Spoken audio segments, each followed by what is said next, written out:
Bonjour à tous, bonjour mesdames et messieurs, merci encore de nous retrouver ce matin sur votre antenne avec 10-12, le Zénith, votre talk show qui encore ce matin vous conduira sur les sentiers du Cameroun, les réalités qui gravitent autour de ce pays, mais surtout le regard que chacun devrait y porter. C'est un plaisir en même temps de vous savoir très nombreux à l'écoute de ce programme. La grande famille est au complet ce matin et avec elle encore, nous aurons l'occasion bien sûr de pousser plus loin des réflexions, des analyses et finalement prendre les différents avis et commentaires sur les sujets qui seront évoqués sur cette antenne ce matin. Au regard de ce qui se passe aujourd'hui avec ce qui est désormais appelé affectueusement le Covid-Gate aujourd'hui au Cameroun, comment comprendre en réalité que aujourd'hui des personnes bien connues, des responsables ou encore des hauts commis de l'État tentent de pousser les réflexions des Camerounais ailleurs. Comment comprendre que l'on parle aujourd'hui de Covid-Gate et que certains tentent aujourd'hui de porter le regard sur la Chambre des comptes et juger. On ne peut que le dire à travers les sorties de Cabral Libi, le président du PCRN, si vous voulez, le leader de ce parti politique qui à travers les réseaux sociaux a fait son mea culpa, on peut le dire ainsi, mais surtout a porté son regard réellement sur la Chambre des comptes. Et on l'a entendu, on l'a lu. Pourquoi voudrait-on aujourd'hui désorienter les Camerounais sur l'affaire qui est estimée, qui voudrait en même temps que chacun puisse mieux comprendre ce qui s'est passé? Covid-Gate, ils sont également nombreux à avoir reçu leur convocation hier. Eh bien, ils vont répondre devant le tribunal criminel spécial sur la gestion de ces 180 milliards de francs CFA. Des noms sortent. Et souvenez-vous qu'en fin de semaine dernière, le ministre de la Santé publique, lui également, pendant son audition, a donné des noms et a révélé en même temps que tout était encore fait sous la bannière sous haute instruction du chef de l'État. Eh bien, c'est une expression qui est devenue générique aujourd'hui au Cameroun. Qui est celui qui prend sur lui à chaque fois de transmettre ses correspondances en parlant bien évidemment de sous haute instruction du chef de l'État? Son nom également a été cité dans l'affaire. Bonjour à vous mesdames et messieurs, bonjour Charles Amembachou. Bonjour Monsieur Michel Ngachou, bonjour à tous les téléspectateurs. La colère du peuple, le peuple très en colère, est en train de s'abattre. Depuis le début de cette année, janvier, 8 députés sont tombés. Hier, c'était encore plus grave. Le Cameroun a enregistré le décès encore de 2 députés en un seul jour. Vivement que les députés comprennent que le peuple n'est pas content. La colère du peuple. Le peuple se sent méprisé et humilié vivement. Et chaque jour, on dit, vous êtes des élus. Que faites-vous? Vous êtes des élus. Le peuple souffre. Quel que soit le bord de votre parti politique, réveillez-vous parce que le peuple est en colère. Les condoléances à toutes les familles si durement éprouvées. À ceux qui restent, battez-vous pour défendre vraiment les intérêts du peuple. Battez-vous pour défendre les intérêts du peuple, justement, ce peuple qui nous regarde chaque jour, ce peuple qui se retrouve dans ses discours, mais surtout ce peuple qui se retrouve dans les contenus que nous leur proposons au quotidien sur Equinox Télévision, Radio et même la Nouvelle Expression. Bonjour à vous Belmondo Djokwa. Bonjour Michel Ngachou, bonjour à tous les téléspectateurs d'Equinox Télévision. Évidemment, tout en agressant sincères condoléances aux familles de ces députés-là. Comme le disait tout à l'heure Charles Amel, je voudrais également, comme le disent les Ivoiriens, Yako. Yako, c'est à Madame Madeleine Chenti. Ouais, elle était tranquille avec ses chauves-souris et ses fipangras. On est venu lui tendre la jambe de la malchance. Et voilà, la pauvre est dans tous les problèmes maintenant. Merci beaucoup Belmondo Djouaka, qui d'ailleurs fait un petit clin de ce matin au docteur Madeleine Chenti. Hein. Il faut rappeler qu'elle est docteur en pharmacie. Bien sûr. Hein. Elle a quand même une formation. Vous avez pitié d'elle? Elle a quand même une formation en pharmacie. Hein. Voilà. Tu l'as la peine des autres. Merci. Allez, Karine, on vous a entendu en passant. Bonjour. Bonjour Michel, bonjour aux téléspectateurs et bonjour au ministère de la Jeunesse et de l'Éducation civique qui a tenté de remettre en question la sortie ou encore le titre de la nouvelle expression sur les dénonciations au ministère de la Jeunesse et de l'Éducation civique concernant notamment ces agents de terrain censés sensibiliser les populations sur les conséquences ou encore la Covid-19 qui n'ont pas été payés jusqu'ici. Alors, au départ, le service de communication du ministère a tenté de rejeter en bloc ce qui avait été dit dans l'article, sauf qu'au final, ils ont reconnu que ces derniers n'ont pas été payés. Donc, de grâce, quand même, l'information reste la même. Ces agents de terrain n'ont pas été payés jusqu'ici. Le ministre explique quand même que la cause de ce paiement, c'est que la procédure n'a pas été respectée dans le cadre du décaissement des fonds au niveau du ministère des Finances. Ah ben, donc, ils n'ont pas été payés. Il faut qu'on soit sérieux. Donc, il ne faut pas qu'on nous dise que il fallait quand même relever aussi que avant que la nouvelle expression ne fasse cet article, elle avait utilisé tous les moyens pour avoir plus d'informations ou encore la version du ministère, mais qui était restée jusqu'ici lettre morte parce que le ministère n'a pas souhaité. Il faut préciser justement qu'il y a ces volontaires qui réclament jusqu'à présent leur argent. Ils n'ont pas été payés et le ministère voudrait aujourd'hui prendre cet argent et acheter des motos que l'on doit donner. Non, ils ont déjà acheté les motos avec 360 mais millions. Mais de mauvaise qualité, de très mauvaise qualité. À quoi serviront justement ces motos quand ces volontaires jusqu'à présent revendaient leur argent? Mais c'est incroyable. Il y a aussi les téléopérateurs. On en parlera. Il y a les téléopérateurs qui Disons d'abord bonjour à Isabelle Carrozepet. Bonjour Isabelle. Bonjour Michel, bonjour à tous ceux qui regardent le programme encore ce matin. Vous ne paniquez pas comme les ministres? Non, non, du tout, même pas, on ne panique pas. On ne se reproche de rien du tout. On ne se reproche de rien. On se met à l'abri du Covid-19, on respecte la distanciation. Mais contrairement à eux qui n'ont pas su respecter ça avec l'argent et ces millions-là, sauf qu'on a l'impression que ça traîne, parce que ça devrait aller plus vite que ça. Et parce que ce sont les conclusions qui nous intéressent, les sentences. C'est ce qu'on attend aujourd'hui. Oui, mais en même temps... Vous ne pouvez pas se connaître le nombre total. En même temps, s'il y a sentence, il faut bien sûr le dire, le principal, celui qui emporte les regards, c'est le président de la République, le chef de l'État.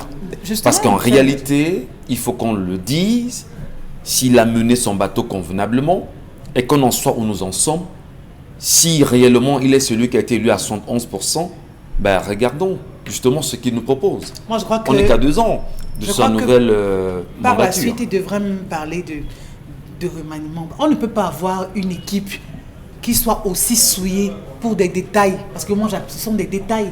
Pire encore pour l'argent, vraiment pour soigner des personnes.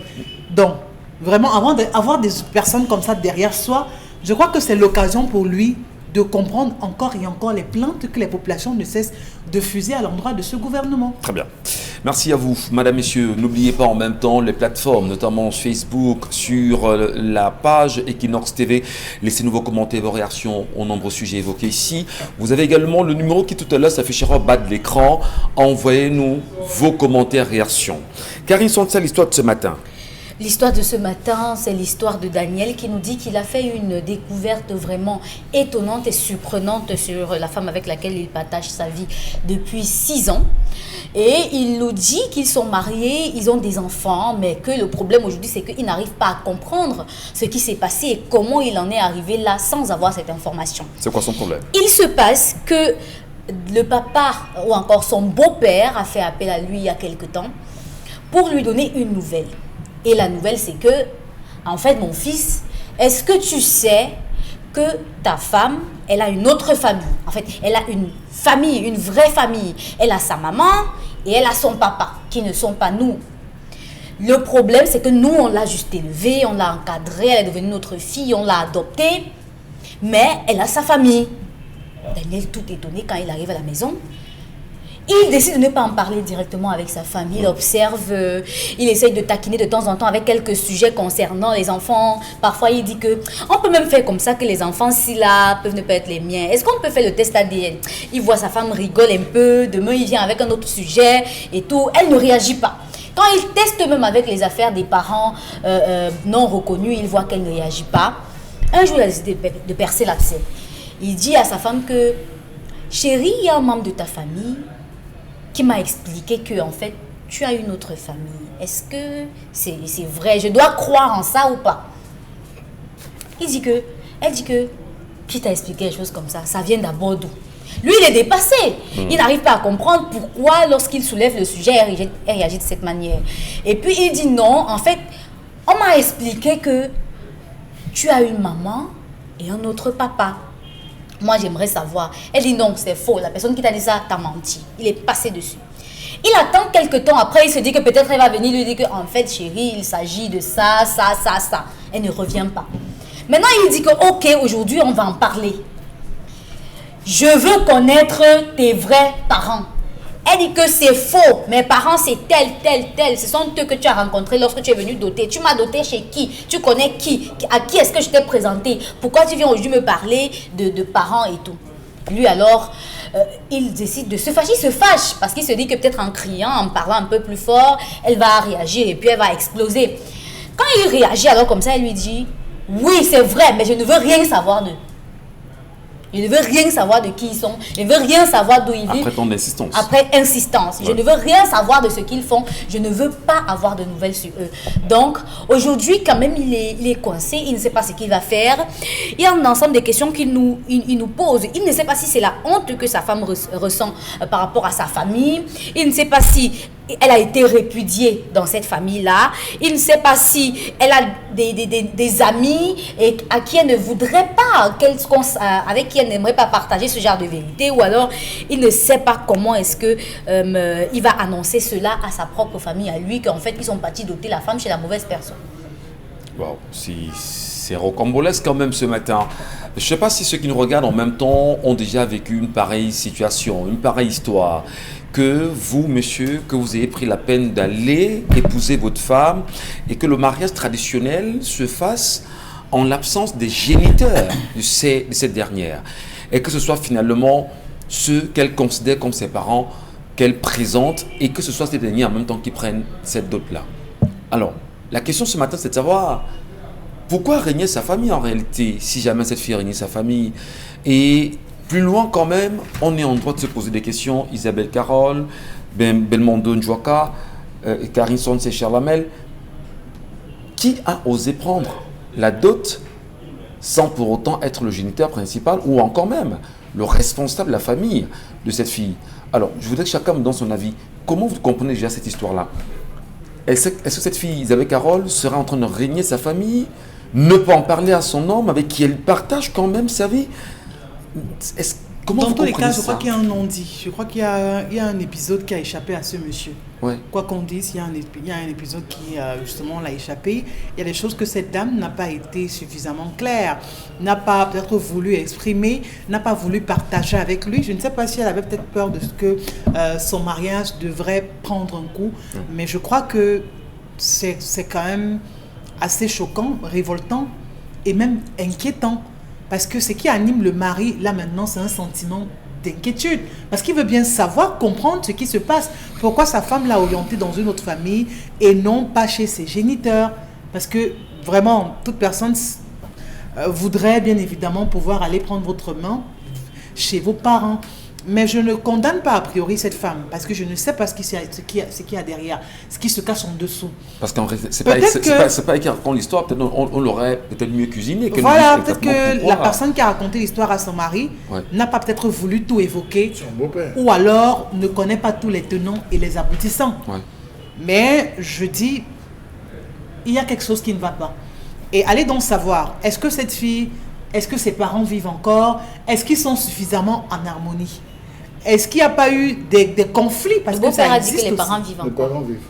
Il y a des conflits qui perdurent, qui persistent et qui, ma foi, tenez-vous bien, ça peut être vos parents, mais il y en a qui sont strictement opposés, qui ne partagent pas les mêmes idéaux, les mêmes valeurs, qui reprochent des choses au point de jurer sur leur vie de ne plus faire ci ou de ne plus faire ça. Donc si tel a donc été le cas de cette fille, peut-être qu'on peut comprendre qu'elle soit dans des conflits avec ses parents. Sinon, comment comprendre qu'un monsieur vous épouse et ne sache pas qui est votre géniteur? Pourquoi c'est 6 ans après qu'ils viennent commencer à faire en sorte que ce genre de sujet refait surface? Non, mais c'est pas lui. C'est ceux qui ça veut dire que le mal est bien plus profond, parce que ceux qui ont reçu cette dot étaient bien conscients qu'ils n'étaient pas les parents de cette fille, n'est-ce pas? Mais quel courage quand même. Bon, ça veut dire que si vous êtes au courant, si vous savez pertinemment que vous n'êtes pas le papa de quelqu'un, mais vous prenez sa dot, vous êtes suffisamment aguerri, conscient de tout ce qui se passe, et vous acceptez une telle situation. Mais je crois que ce n'est pas avec la violence qu'un tel conflit peut être résolu. Déjà, si dans son foyer tout se passe pour le mieux, qu'il ne reproche rien à sa femme, c'est-à-dire de manière globale, quoi. Il est satisfait au moins de la femme qu'elle est, des enfants qu'ils ont et tout. Je crois que il peut posément, paisiblement, tranquillement et doucement mener sa petite enquête. Je me mets à la place de cet homme, je dis mais ce sera invivable. Parce que comment ne pas connaître tes géniteurs? Parce que je fais des enfants avec toi. Oui. Et entre-temps, il y a quand même l'arbre généalogique de nos enfants, de notre famille. La descendance que je dois maîtriser, que je dois leur enseigner. Quand je ne l'ai pas, il y a un problème fondamental quand même, Isabelle Caron. On est d'accord, Michel, mais je dis, moi, je ne peux pas directement condamner cette femme. Parce que vraiment, vos parents, un parent, c'est un tout. Des parents, ce sont les personnes qu'on aime de toute son âme. Mais s'il s'avère qu'une personne décide vraiment qu'on la dote ailleurs, je crois qu'il y a vraiment un problème qui pour ma part peut être impardonnable, insupportable, tellement atroce. Encore que, peu importe dans la situation, quand il s'agit de ses parents à soi, on a au moins, c'est-à-dire que la reconnaissance pour la vie que ses parents vous ont donnée. Au moins ce sentiment-là peut, pour moi, tout balayer. Maintenant, les gens n'ont pas les mêmes attitudes, les mêmes comportements et les mêmes états d'âme.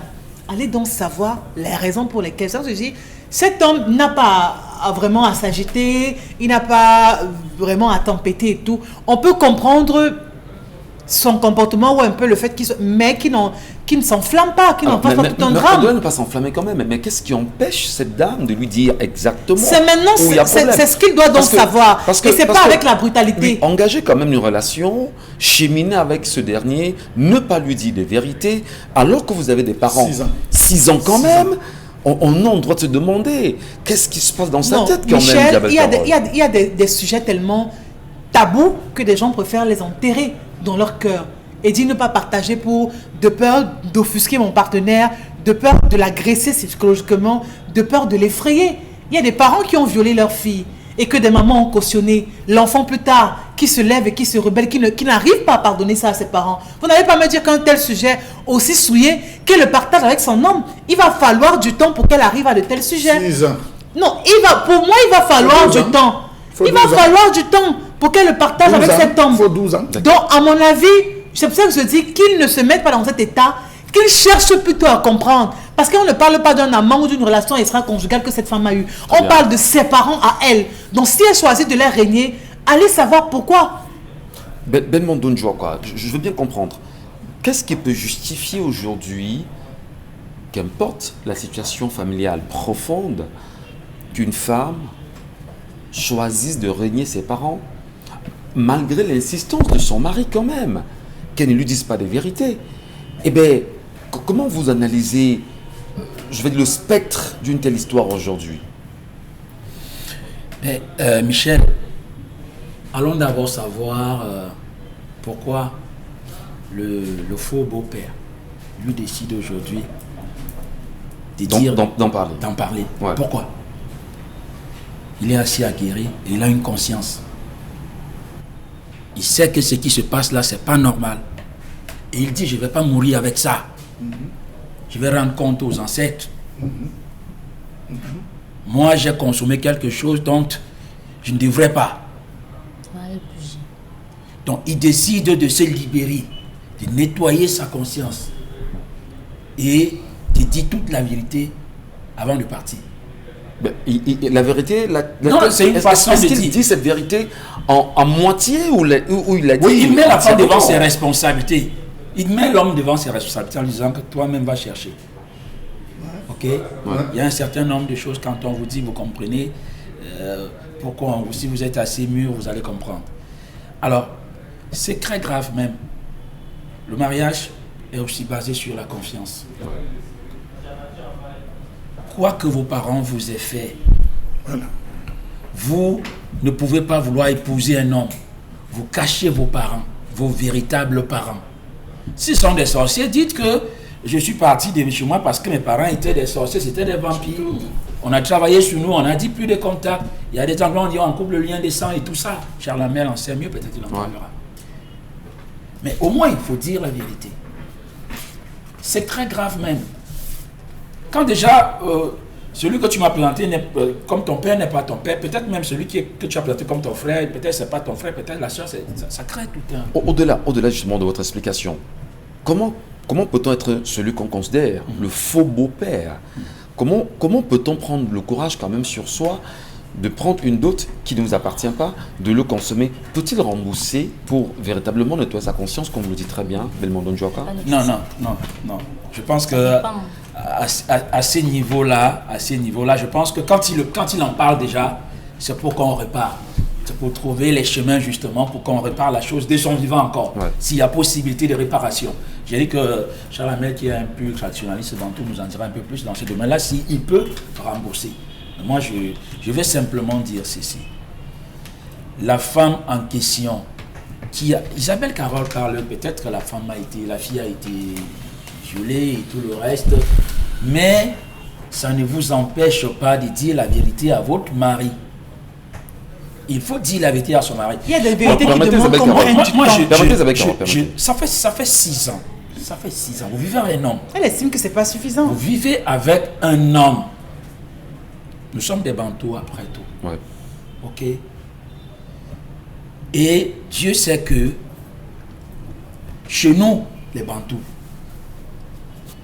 même les petits-enfants que vous allez faire demain, ça peut retomber sur eux. Absolument. Ça va retomber sur eux. Même dans la Bible, on le dit. Ce que vous faites, ça va retomber jusqu'à la 40e génération. 4e génération.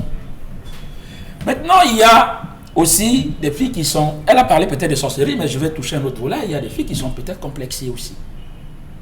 Il y a des enfants qui ont à un moment donné, quand ils ont atteint un niveau social de la vie, renie carrément peut-être renie leur famille. Vous allez rencontrer... Moi, je suis allé dans un village, une anecdote. J'arrive dans un village avec un ami, c'est son village. Il n'y a jamais mis pied.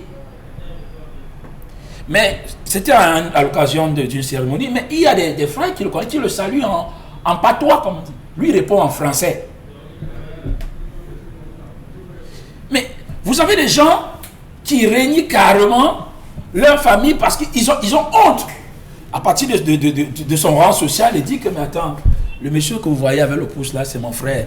La dame qui vend la banane mue en bordure de la chaussée là, c'est ma grande soeur ou c'est ma maman. Non, il passe dans sa grosse voiture et c'est à peine que vous croyez on vous dit que c'est sa maman, mais attendez, vous tombez des nues.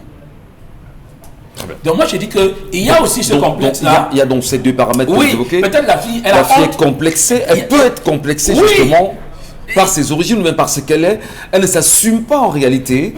C'est une possibilité. Il y a des filles qui ont trompé des gars, elles présentent une famille aisée, elles vous faites croire qu'elles sont une famille nantie bien. Bah ouais. Vous qui venez aussi, vous me dites que je viens dans une famille, après vous vous rendez compte qu'elle sort de quelque part, c'est un scandale. On en sait quelque chose.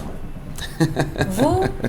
J'ai dit qu'on en sait, j'ai pas dit moi. Donc moi je dis pour sortir qu'il y a anguille sur roche et peut-être j'ai dit que cette fille vraiment, je ne suis pas d'accord quand Isabelle Carole dit que le monsieur doit rester tranquille.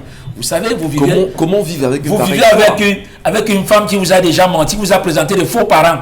Elle peut avoir des faux enfants. Pendant 6 ans, vous avez cru que c'était vos beaux parents là-bas. Très bien. Je donne la parole d'Awa Karine Sontia justement, parce que c'est une affaire de femmes. D'abord... Ah bon? Enfin, si vous voulez... Vous ne savez pas que les pères avaient un sexe féminin? C'est aussi une affaire de femmes. Qu'est-ce qui peut expliquer, si on s'en tient bien sûr aux allégations de Belmondo Ndjouaka sur cette histoire, qu'une fille soit complexée par sa famille, soit justement il y ait eu des choses un peu plus compliquées avec ses propres parents au point de les régner. Est-ce qu'on devrait régner ses propres parents? Ou on devrait se mettre sous le prisme de ceux qui pensent que l'enfant qu'on a éduqué, même si ce n'est pas le nôtre, il est votre enfant. Et pourtant, l'enfant est un géniteur fondamentalement. Je ne vais pas trop m'éloigner du point de vue de Belmondo et de Isabelle Carole parce que tout cela restait des hypothèses. Oui. Le moi est haïssable, mais je vais prendre un exemple sur moi. Quand j'étais petite, je pense que j'avais 6 ans ou 7 ans. Et puis, je vivais au village avec mes grands-parents. Et puis, chez nous, il n'y avait pas d'électricité. Et puis, chez le grand frère de ma grand-mère, il y avait l'électricité. Parce que lui, quand même, c'était un conseiller municipal. Donc, il y avait l'électricité chez lui. Il avait plusieurs femmes. Et puis, il y avait une de ces femmes qui n'avait qu'un seul enfant.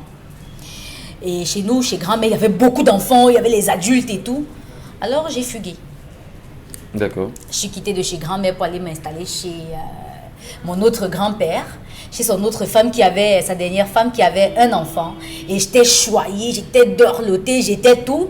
Donc quand vous entrez dans la maison, vous aviez l'impression que j'étais un enfant de la maison. Pourtant, je suis un enfant qui a fui leur maison. Vous voyez un peu de quoi je parle? En fait, je veux arriver à ça en disant que il arrive dans nos sociétés africaines que certains enfants, par exemple, quittent leur maison sans même dire au revoir, puisque nous sommes dans des sociétés où on vit en famille de manière collégiale. Ça ne dérange à personne. Parfois, vous entrez chez vous, vous trouvez un nouvel enfant, vous ne demandez pas que c'est l'enfant de qui, vous continuez à élever jusqu'à ce que l'enfant grandisse. Oui, mais est-ce que c'est pour autant que justement, à ton de cette mariage, famille, tu ne ramènes pas tes l'erreur parents? de cette famille, puisque si je reste dans cette hypothèse, l'erreur de cette famille, c'est d'avoir pris la dot. Parce que au moment de la dot, quand vous venez même déjà pour les présentations, on vous dit « Oui, mon fils, c'est vrai, mais je ne peux rien vous dire parce que cette fille, ou encore ma fille, elle a d'autres parents. » C'est comme ça que ça se passe. C'est-à-dire, vous venez, on ne vous rejette pas. On vous dit « Ah, d'accord, vous êtes intéressé par ma fille et tout, mais je vais vous dire qu'elle a d'autres parents. » C'est vous qui dites Donc, que la fille est dit ou le pas. faux beau-père est fautif Oui. en complicité avec sa femme. Je ne sais pas. Ouais. Oui, avec la famille entièrement. Parce que dans ce genre de situation, quand vous arrivez, je dis pour les présentations, je ne parle pas du toqué, parce qu'on se présente d'abord. Quand vous venez vous présenter en disant que papa, vraiment votre fille m'intéresse et tout, quand vous dites maintenant que le papa dit, ok, vous pourrez venir avec votre famille et tout, machin, quand ils arrivent, on leur dit, comme vous êtes venus là, il faut savoir que ce n'est pas ici que vous devez vous arrêter. Ou bien ici, ce n'est que la porte d'entrée. Mais ma fille, elle a d'autres parents. Notre famille, elle est beaucoup plus grande. Il y a d'autres personnes que vous devez rencontrer. Il y a. Ce n'est pas ce qu'ils ont fait. Oui, Karim. Oui. Il faut qu'on se comprenne. Lorsque la fille ramène son homme à la maison, elle présente l'homme. On engage un mariage. Comment peut-on célébrer un mariage? C'est de ça que je parle. Comment peut-on célébrer un mariage à l'insu des géniteurs de la fille? Parce que ces deux parents vivent encore. Et toute la famille qui est venue, ça suppose en réalité, comme Isabelle Carole le disait, qu'il y a un problème qui est au-delà du complexe. Et c'est bizarre. Je vais vous expliquer pourquoi c'est bizarre. Parce que dans ces genres de famille, il y a toujours un oncle ou une tante qui ne vous aime pas beaucoup. Ou bien qui vous aime, mais qui va toujours dire une vérité à un moment donné. C'est-à-dire que pendant qu'on est en train de faire tout ça, elle appelle quelqu'un dans la famille du monsieur. Elle dit que, comme vous voyez là, cette fille, elle a sa famille quelque part. Il y a toujours quelqu'un, quelque part, qui sort. Il y a toujours quelqu'un de nulle part qui sort et qui vous raconte cette vérité. Ce qui est sûr, Michel, c'est pas seulement ces faux beaux-parents, entre guillemets, qui étaient présents pour la dot. Il y a eu certainement la famille. Il y a eu la famille. Donc c'est pour ça que je vous dis, le mal est tellement profond. Voilà, c'est pour ça que je dis que vous ne pouvez pas être deux à faire une dot. Vous ne pouvez pas être deux à faire une dot. C'est une famille qui vient, qui s'assoit. Et ces deux familles, il y a une autre famille. Qu'est-ce qui peut donc justifier qu'on exclut les parents de cette fille et qu'on présente des gens qui ne soient pas ses propres parents? La dernière hypothèse que j'aimerais soulever, c'est qu'il y a des familles qui, à un moment donné, n'arrivent pas à garder leurs enfants ou encore à élever leurs enfants normalement. Et vous savez qu'à un moment donné, les enfants parviennent quand même à choisir l'environnement dans lequel ils sont et à préférer un autre par rapport à ce qu'eux, ils veulent, à l'adolescence par exemple. Et ils peuvent décider de préférer tel endroit que l'autre. Et là, ils s'installent, ils mettent tout là. Ça veut dire quoi? Ça veut dire qu'en principe, dès le départ, ce genre d'enfants vous disent que j'ai quand même ma famille.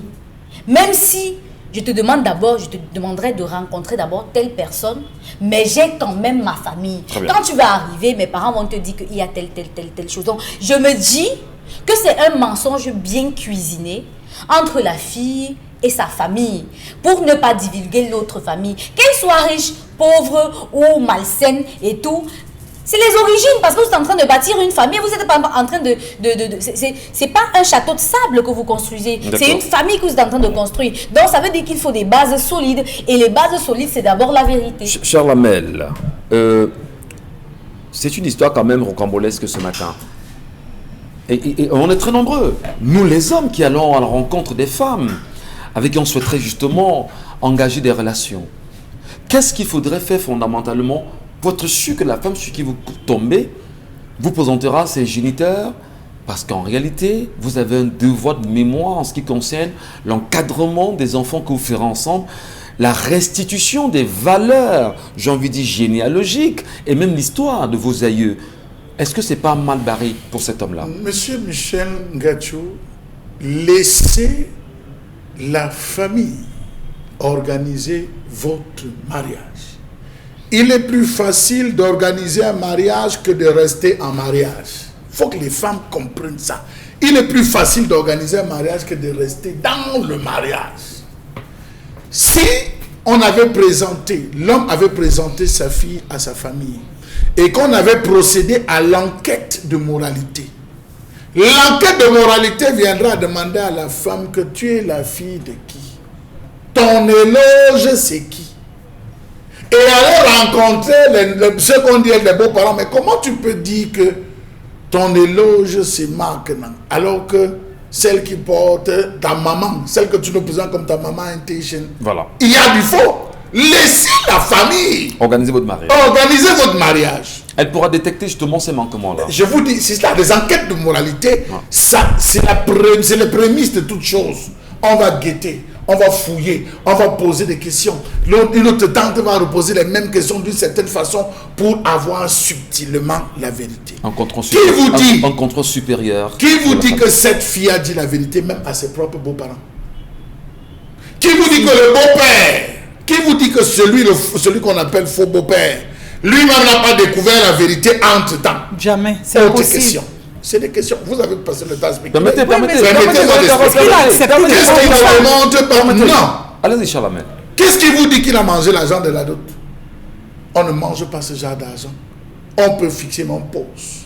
On ne touche pas. Même l'argent qu'on envoie pour la présentation, on vient te présenter. Papa, je suis venu te présenter. Le gars enlève 20 000 ou 30 000. Il dit que papa, c'est pour rester prendre la bière. On met dans une enveloppe, on garde. Même après 10 ans.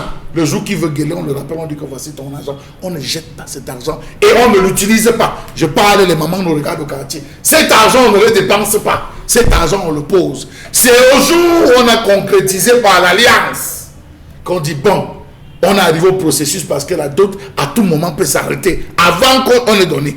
Monsieur Michel Ngachou, si on est arrivé au système où on dote avec les photos, hey, maman, mon gars ne peut pas venir, je vais envoyer sa famille, vraiment, sa famille va venir doter. On prend la photo de la fille, on met. Quand on dit qu'on va sortir avec la fille, on prend la photo, on met le voile sur la photo, on sort en chantant.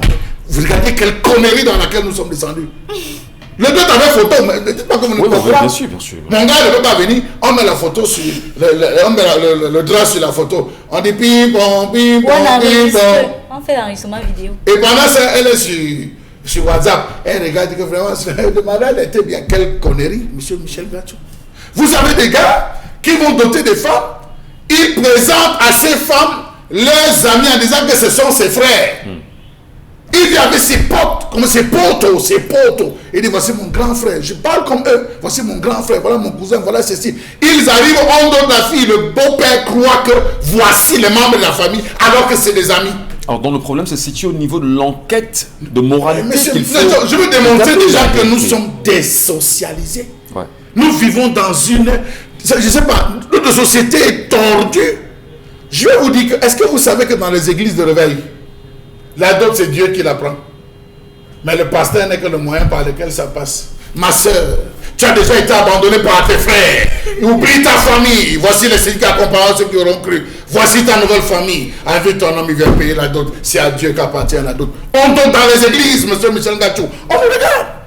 Et les pasteurs prennent.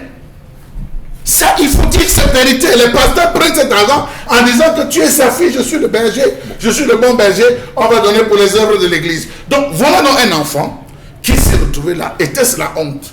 Monsieur Michel Ngachou, en 6 ans, vous laissez que vos enfants vont passer les congés chez quelqu'un qui n'est pas votre père. Vous avez peut-être même donné le nom de cette personne. En 6 ans, la honte s'efface. En 6 ans, la honte s'apaise. La frustration, à un moment donné, même dans votre sommeil, vous avez besoin de dire, qu'est-ce que vos parents peuvent faire?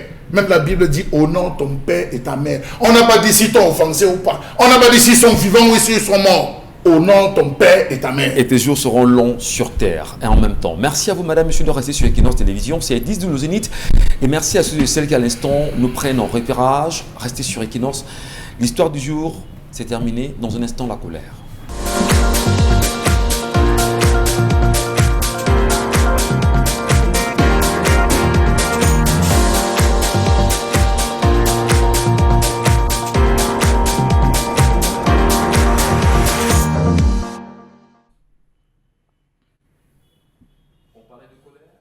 Faire la mêlée parmi nous. Je m'interroge ce jour sur la question de la transmutation des conseillers d'orientation en enseignants, simple, par le ministre des enseignements secondaires de ce pays. Comment comprendre que par décision, Madame le ministre des enseignements secondaires, dit-on, a décidé que les conseillers d'orientation vont arrêter d'orienter, vont arrêter et cesser d'être dans leur bureau pour donner désormais des cours. Cours dans les salles de classe, dit-elle sous le fallacieux prétexte de manquement d'enseignants. Est-ce qu'un conseiller d'orientation peut donner cours de philosophie? Est-ce qu'un conseiller d'orientation dans son cursus au niveau de l'école normale supérieure reçoit-il la pédagogie de l'enseignement pour se retrouver à donner cours d'allemand? Question. Comment comprendre le non-respect de la circulaire numéro 02-14-C-MINESEC-CAB du 16 janvier 2014 relative aux activités du conseiller d'orientation dans les établissements scolaires d'enseignement secondaire. Le conseiller d'orientation n'est pas un enseignant de fortune. Circulaire numéro A-426 Mineduc DPRD SDP SOSUP du 1er août 1996 portant utilisation des conseillers d'orientation au sein des établissements scolaires. Que dit de la loi numéro 98-004 du 4 avril 1998 portant sur l'orientation de l'éducation qui disposait que l'enseignant est le principal garant de la qualité de l'éducation. Article 31, alinéa 8. Quel est le rôle trouble des services d'information et d'orientation scolaire, universitaire et professionnels logés au ministère des Enseignements secondaires? Madame le ministre des Enseignements secondaires a décidé que les conseillers d'orientation ne resteront plus dans leur bureau. Ils vont désormais dispenser des cours dans les lycées et collèges. Mais dites-moi, leur formation le leur permet-elle? Comment comprendre l'assassinat de l'école dans ce pays? Comment comprendre l'implication forcée des conseillers d'orientation dans des activités de pédagogie en violation flagrante de leur cahier de charges et de la législation scolaire? Le Cameroun vibre sur le paradoxe du diplôme sans travail et sur l'instruction sans fonction, sans oublier l'éducation sans emploi. Comment comprendre que certains chefs d'établissement, censeurs et surveillants généraux font porter aux conseillers d'orientation avec la complaisance et le silence tacite de certains délégués régionaux, délégués départementaux et inspecteurs des charges pédagogiques et de suiviant des examens des matières pour lesquelles ils n'ont pas compétence? Comment un conseiller d'orientation peut-il corriger une copie de philosophie? C'est grave. Cela en dépit de nombreux textes réglementaires sans cesse rappelés. Comment comprendre qu'au nom de « on va faire comment » faute d'enseignants en nombre suffisant, le mal s'aggrave avec à la clé des menaces de sanctions disciplinaires sans cause, sans aucune assise réglementaire objective. Comment comprendre que l'on ait transformé les conseillers d'orientation en enseignants de fortune? Ils vont donner cours de français, d'allemand, de philosophie ou de mathématiques pour certains, selon l'état et l'humeur du proviseur, du censeur et j'en passe, ou des surveillants de fortune lors des évaluations ou aux heures d'entrée et de sortie des établissements. Dans certains lycées, on a donné la tâche au conseiller d'orientation d'être au portail lorsque les enfants entrent ou d'être des surveillants.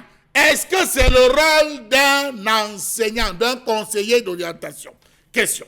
Les conseillers d'orientation souffrent d'une tentative de leur mue en enseignant et en surveillant de fortune. État de choses qui dessert la qualité du rendu global attendu par de l'école quant à la formation intégrale des élèves. Savez-vous que de nombreux conseillers d'orientation sont paupérisés dans leurs conditions de travail? Absence de cadrage décent, absence de cadre de travail décent. Dans certains lycées, les conseillers d'orientation n'ont pas de bureau. Ils sont censés rester dans la salle des professeurs. Violation du droit à la rémunération, absence de profil de carrière, défaut de matériel de travail, tentative de mutation de l'orientation conseil en pédagogie, démotivation et oisiveté ainsi forgées donnent raison. Une raison fallacieuse par ailleurs à certains chefs d'établissement censés surveillants généraux avec la complicité des responsables de la région. Comment comprendre que sur les 30 heures de service hebdomadaire auquel le conseiller d'orientation est astreint, contrairement à l'enseignant qui a, lui, à 18 heures pour les professeurs des lycées et 20 pour les professeurs des collèges, soit aujourd'hui bafoué? L'inspection de pédagogie en charge de l'orientation se préoccupe davantage du 1/5, soit 6 heures consacrées à la présence des conseillers d'orientation dans les salles de classe. Aujourd'hui, on a bafoué littéralement l'école. Les conseillers d'orientation, ça sert à quoi? Ça devient même quoi? Ils gagnent de l'argent pour rien. Autant mieux qu'ils aillent donner cours. Mais seulement, pendant la formation à l'école normale supérieure, il n'y a rien qui porte sur la pédagogie, sur l'enseignement. Bravo à vous, de nouveaux vacataires, conseillers d'orientation vacataires, ils sont en route. On aura les résultats. Merci beaucoup, cher Lamine Bachou. Colère exprimée, madame, messieurs. Eh bien, nous, on en parle ce matin, on interpelle les parents, on interpelle les Camerounais dans leur ensemble. On s'en souvient qu'il y a eu quelques années, alors que dans le manuel scolaire, il y a eu des sujets qui ont choqué la conscience nationale et internationale. Des sujets en réalité qui ne devraient pas se retrouver dans les livres de 5e. On a vu l'émulation nationale où chaque famille, chaque parent s'est levé pour dire non à ce qui se passait. Et très vite, justement, le ministère a très vite fait de retirer ces extraits dans ces livres aujourd'hui. Est-ce que les Camerounais, du moins les parents camerounais, sont-ils conscients qu'en réalité, il y a comme un plan réel qui voudrait que l'école soit automatiquement tuée, littéralement, pour nos enfants et pour les générations à venir? Quel est le rôle, la place, l'implication des conseillers d'orientation dans nos lycées et collèges aujourd'hui? Comment peut-on comprendre quand même qu'il y a une circulaire que madame la ministre, le professeur Nalo Bayonga, choisisse aujourd'hui de demander simplement aux conseillers d'orientation de devenir des enseignants et de dispenser des cours? Mais finalement, ne sommes-nous pas dans une république qui est en désordre, comme le disait quelqu'un ce week-end? Quelle est bien sûr votre interprétation à ça, Belmondo Njouaka? On sait en réalité les tâches qui sont les missions des conseils d'orientation. Mais quand on est dans un pays où la ministre de l'enseignement secondaire choisisse d'imposer à ces derniers de dispenser des cours sans formation préalable, il faut bien voir si ça ou pas. Mais on est dans un pays où chacun fait ce qu'il veut. C'est pour cela que certains se demandent même si ce pays est encore gouverné. Vous voyez, madame la ministre qui s'élève et qui sort une circulaire qui demande au conseiller d'orientation de donner des cours d'allemand, de donner les cours de français, de donner les cours de philosophie et même de mathématiques. Il faut d'abord définir c'est quoi d'abord un conseiller d'orientation. Le conseiller d'orientation, c'est un peu comme un coach dans le collège, lycée, université. Donc, c'est celui-là qui oriente, qui conseille de manière individuelle les élèves, il va même jusqu'aux adultes. Bref, c'est celui-là qui détecte, il doit être un bon psychologue lui-même. Ça veut dire qu'il se rend compte que cet enfant n'est pas à l'aise parce qu'il détecte un certain nombre d'aptitudes dans l'enfant. Oui. Il comprend pourquoi l'enfant est bloqué à ce niveau. C'est à lui de toucher les responsables des établissements et dire, voilà, si cet enfant-là ne marche pas, parfois même jusqu'aux parents. On convoque même les parents, pour comprendre le problème de l'enfant. Ça, c'est le rôle du conseiller d'orientation, même au niveau de la formation, au niveau professionnel, pour les perspectives d'avenir. Donc, maintenant, Alain Rédu a dit qu'ils vont enseigner les cours d'allemand, de français. Mais c'est terrible. C'est terrible. Mais ils ont un rôle à jouer. Il y a des professeurs, il y a des enseignants de français, d'allemand et autres. Il y a des conseils, c'est pas pour rien qu'il y a des conseillers d'orientation. Maintenant, si on revient à dire que le conseiller d'orientation doit jouer le rôle de l'enseignant, alors que on a plein d'enseignants qui sont là et qui ne demandent qu'à travailler. Combien d'enseignants sont là et qui attendent? Il y a combien de vacataires? Pourquoi on a demandé aux conseillers d'orientation de venir donner cours pour les payer avec quoi après? C'est un travail supplémentaire. Est-ce que dans le budget du ministère, il y a un salaire c'était prévu que les conseillers d'orientation devraient donner cours? C'est budgétisé où? Voilà. C'est budgétisé où? Avec quoi doit-on les payer? Et du coup, on se pose bien la question. D'où va venir l'argent justement pour supporter encore les charges des conseillers d'orientation? On est quand même en droit justement de se demander qu'est-ce qui peut bien animer Madame Pauline Aloba-Yonga aujourd'hui. Elle-même ministre de l'enseignement secondaire, consciente des missions qui sont celles des conseillers d'orientation, choisit de les réorienter ailleurs sans au préalable s'asseoir, discuter, échanger et qu'on soit convaincu par un tel projet. N'est-ce pas la preuve justement que même l'enseignement secondaire aujourd'hui, les Camerounais devront avoir peur parce que le ministre semble incarner, on va dire, le mauvais exemple en ce qui concerne l'éducation nationale aujourd'hui. Quand vous envoyez votre enfant à l'école et que peut-être il a choisi comme deuxième, seconde langue l'allemand, ok, on vous envoie un conseiller d'orientation d'aller donner cours d'allemand où il fait philosophie. On vous envoie un conseiller d'orientation d'aller lui donner cours de philosophie. Il n'est pas qualifié pour. Vous attendez à quoi? Votre enfant revient chez vous avec quoi? Incroyable. Isabelle Carole, vous avez justement un enfant qui est en classe de terminale. Il est supposé déjà à partir de la première aujourd'hui, puisque les choses ont changé, faire philosophie. Et la philo, en même temps, c'est une matière également qui a sa place. Le conseil d'orientation qui a fait sociologie, par ailleurs philosophie d'une manière aussi, et qui a une formation qui peut ne pas avoir un lien avec la philo, peut-être la psycho aussi, on ne sait pas trop. Mais vous comprenez, vous, ça, normalement, que l'on vous dise, vous, conseillers d'orientation, allez dispenser les cours d'histoire, géographie ou d'éducation à la citoyenneté sans au préalable être formé. N'est-ce pas la preuve justement que le gouvernement actuel, à travers la ministre justement de l'enseignement secondaire, elle serait en train d'acter un projet d'assassinat collectif de l'intellect des Camerounais, des enfants et des générations à venir? Je crois que c'est-à-dire quand on écoute ça, peut-être pour ceux qui nous regardent de l'autre côté vont dire, vraiment, peut-être même venir au Cameroun commence à devenir dangereux. Parce que l'éducation, c'est quelque chose c'est pour toute une vie. Lorsqu'on éduque un enfant, c'est pour toute une vie. La classe que vous faites, vous n'allez pas la refaire. C'est-à-dire, une fois que vous êtes allé en classe supérieure, c'est fait. C'est désormais derrière vous. On ne peut pas parler des gens qu'on est en train de former. Et on les forme pourquoi? Pour le devenir de la nation, pour l'avenir de la nation. Ça veut donc dire qu'à la base, on a besoin d'une bonne formation parce que c'est l'élément clé, c'est l'élément déclencheur. Une tête bien faite permet d'avoir également un pays comme il se doit. Parce que demain, qu'on le veuille ou pas, ce sont eux qui constituent la relève. C'est quoi l'enjeu? C'est quoi l'enjeu justement de désacraliser l'école à ce niveau quand même? De venir demander à des conseillers d'orientation de prendre la crête pour donner cours d'histoire, de géographie, de mathématiques. Parfois, vous avez un enfant à la maison, vous passez la journée à le taper Michel Gacho. Comment tu n'arrives pas à comprendre 1 plus 1 égale machin? Comment tu n'arrives pas à comprendre que X fois X donne ceci?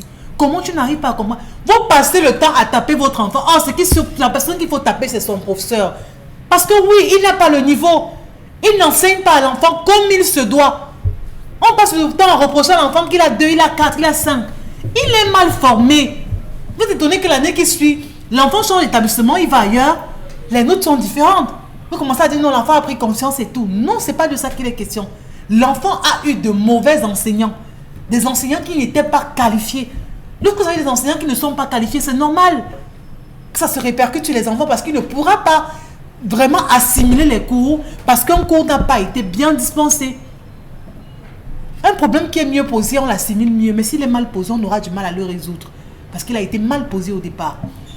Donc, se retrouver en train de donner... Moi, je me pose même parfois la question, On peut comprendre peut-être le contexte de crise qui sévit dans le pays, mais pourquoi ces conseillers d'orientation acceptent d'être aussi manipulés de la sorte?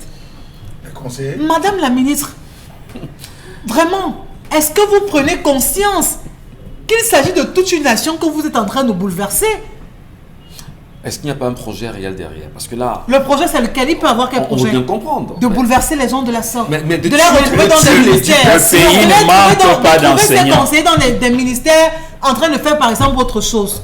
Quand à côté de ça, parce que là, on parle de ces qui se retrouvent en train de donner cours, il y a des gens qui ne vivent que pour ça, qui ont reçu une formation d'enseignant, mais qui ne trouvent même pas des emplois. Et pourtant, qui sont obligés d'aller forcer dans l'informel, dans le privé, d'aller négocier une heure, je ne sais pas où ça, 500, où ça, 1000 francs ou 1500, d'aller négocier, taper les mains pour avoir cela. Dans d'autres lycées où on vous parle du personnel enseignant extrêmement faible, on vous parle même des élèves, des enseignants, du personnel enseignant qui est absent. Mais d'un autre côté, on vous prend des personnes qui n'ont pas leur place pour les mettre à cette place. Déjà qu'ils ne sont même pas suffisants. Karine Sontia. Déjà qu'ils ne sont même pas suffisants. Justement, moi je vais bien avec vous qu'on essaie de comprendre. Parce que la mesure, si vous voulez, la circulaire, ou l'objectif que recherche Pauline Alobayonga concrètement, c'est quoi? Parce que on a d'un côté l'éducation des bases aujourd'hui qui a un sérieux problème où on vous dit qu'on ne redouble plus dans les classes avec les enfants. Vous savez ça, au moins. Vous avez au niveau de l'enseignement secondaire, où il y a un sérieux problème d'ailleurs posé, comme c'est le cas avec la colère exprimée ce matin par Charles Hamel. Vous avez au niveau de l'enseignement supérieur, où j'ai changé encore hier soir avec une jeune qui me dit qu'elle ne part plus à l'école, ne part plus à l'université depuis 1 an, parce que son nom peine à être affiché au niveau du campus. Pourtant, elle s'est acquittée de tous ses droits. Ah oui. Alors, mais vous ne vous rendez pas compte, Karine, que on a l'impression que le renouveau, dans tout ce qu'il a pu faire aux Camerounais, c'est certes de zombifier les Camerounais en fond et de tenir ces derniers avec l'éducation, désacraliser l'école, désacraliser l'éducation, afin de mieux vous manipuler. Est-ce qu'on n'est pas dans un projet pareil? Est-ce qu'on n'est pas sur cette trajectoire avec l'attitude de la ministre aujourd'hui? Non, si c'est ça la trajectoire, ça veut dire que la ministre est bien en train de réussir son coup. Parce que dans ce pays, il faut qu'on apprenne à respecter le travail des gens. Un conseiller d'orientation est un personnel d'accompagnement pour les élèves. Que ce soit au primaire, au secondaire, à l'université, dans les instituts supérieurs de formation professionnelle et autres, on a besoin de dons. Si vous trouvez que la fonction publique sont plus importants, renvoyez-les au privé, vous allez voir comment on va les utiliser. Parce qu'au privé, on a besoin de ceux qui sont formés. Ce qui dérange dans cette affaire, c'est qu'à l'université, on ne vous oriente même pas. Non, on ne vous oriente pas. Quand vous vous inscrivez à l'université, vous faites un choix de 3 filières. Quand vous finissez de faire le choix de 3 filières, vous déposez votre dossier en fonction des notes. Bon, tu as eu 12 en anglais, tu as eu 14 en français. Ça veut dire que tu peux quand même faire l'être bilingue. Bon, si tu avais quand même eu 12 en anglais et 7 en français, tu pouvais faire français ou bien communication. Et le problème, c'est que ce qui se passe, si c'est saturé en lettres bilingues, on vous envoie ailleurs. Oui, même si vous avez la communication, on vous dit ok, d'accord. Allez faire parce qu'il y a plus de place. En géographie, il faut que la géographie soit votre premier choix.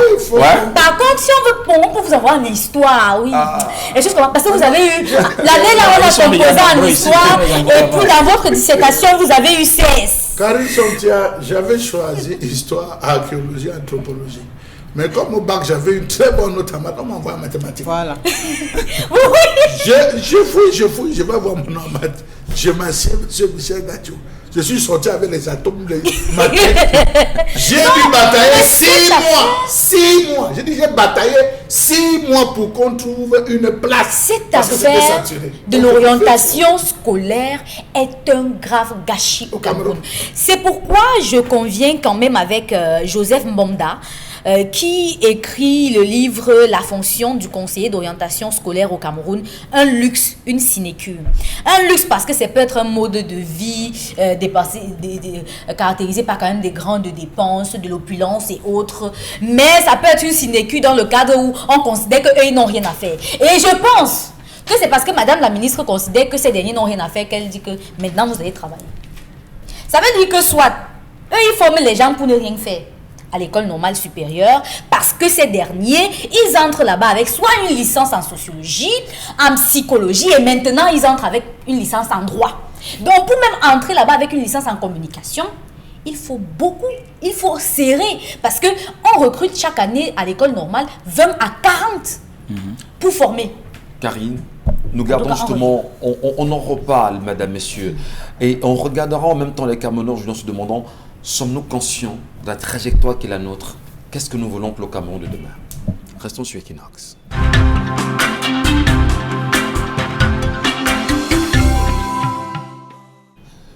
Bonjour à vous, bon retour. Si à l'instant vous prenez le regard, du moins vous prenez votre télécommande ou encore vous allez rester devant votre télévision, bienvenue dans la deuxième partie de cette émission 10-12 le Zénith sur Equinox Télévision. Et c'est un plaisir en même temps, madame, messieurs, de vous savoir très nombreux à nous laisser des petits commentaires, des réactions sur notre page Facebook. Et nous saluons ceux et celles qui trouvent encore intéressant d'y aller pour très souvent laisser des petits parjures. Écoutez, ça débat également là-bas fortement. On vous salue hautement. Vous avez également contact qui tout à l'heure s'affichera au bas de l'écran. Isabelle Caruso-Pet prendra vos nombreuses réactions, vos sujets, vos commentaires sur tout ce qui a été dit dans ce studio ce matin, madame, messieurs. Avec beaucoup de plaisir, nous vous lirons.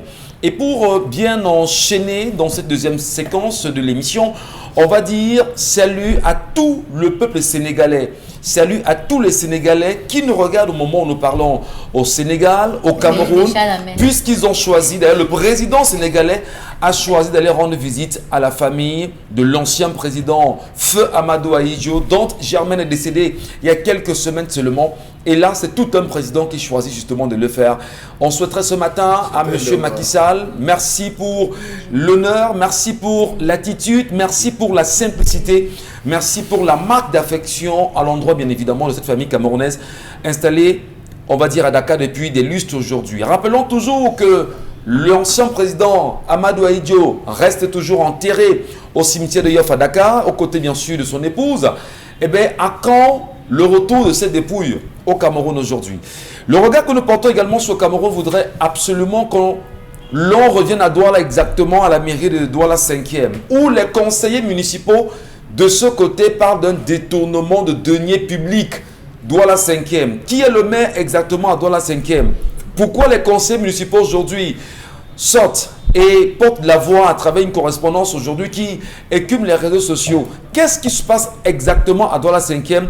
On parle de détournement de deniers publics alors qu'il y a quelques semaines encore, toujours à Douala 5e, les populations se plaignaient de ce que, de ce côté, le TVP, l'occupation temporaire de la voie publique, qui coûte en réalité 18 000 francs, là-bas coûte 36 000 et poussières. Qu'est-ce qui se passe à Douala 5e? J'aurais peut-être voulu en même temps, le petit biscuit, saluer le peuple malien aujourd'hui. Saluer le Mali en se demandant, est-ce que le Mali serait réellement dans une belle revendication de son indépendance aujourd'hui? Qui sont ceux qui tentent aujourd'hui de manipuler l'actuel président de transition? Les militaires de la junte d'hier encore ont choisi de faire sortir le président dans un camp et de lui rappeler justement quelles sont ses missions. La Russie est derrière, beaucoup le disent. La France est en perte de vitesse là-bas ou pas?